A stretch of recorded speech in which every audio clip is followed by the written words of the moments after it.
A falta de uma lei sobre a distribuição dos royalties impede a licitação dos campos e a exploração do petróleo da camada pré-sal. Esse é um assunto que nós temos que tratar na maior prioridade, tomar uma decisão agora na volta em agosto, porque ele mexe com a vida de todos os brasileiros. Nós temos aí pelo menos mais de meio século de exploração de uma riqueza que pode mudar a história dos brasileiros e do nosso país.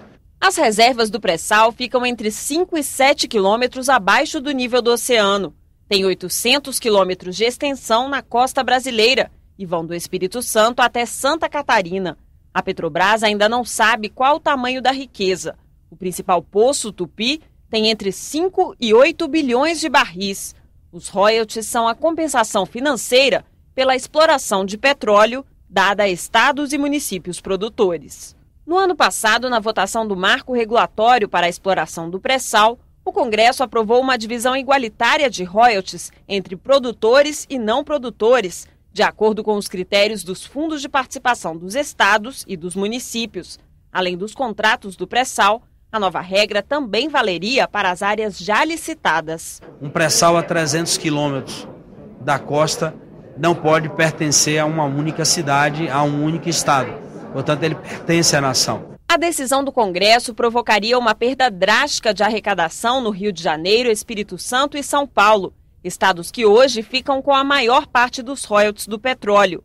A insatisfação dos governadores e das bancadas do Sudeste levou o ex-presidente Lula a vetar a distribuição igualitária. O que nós do Rio não admitimos é discutir o que já foi licitado, o que já foi concedido.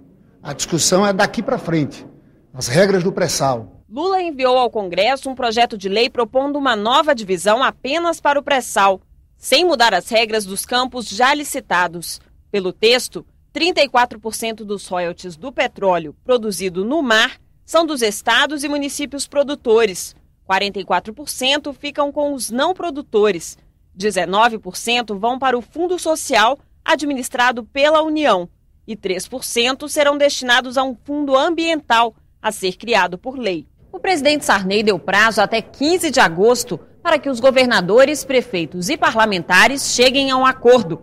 Caso contrário, vai colocar em votação o veto de Lula à divisão igualitária. O senador Wellington Dias propõe um novo texto que assegure aos produtores a média dos royalties recebidos nos últimos 5 anos. Do restante, 40% ficariam com a União e 60% seriam divididos ao meio entre estados e municípios não produtores. O governador do Rio, Sérgio Cabral, já disse que não concorda. Mesmo assim, o Wellington Dias acredita num acordo. Nós fizemos um substitutivo que agora o senador Vital do Rego abraça e eu acho que vai dar condições de votarmos até a data que o presidente Sarney marcou para a votação do veto.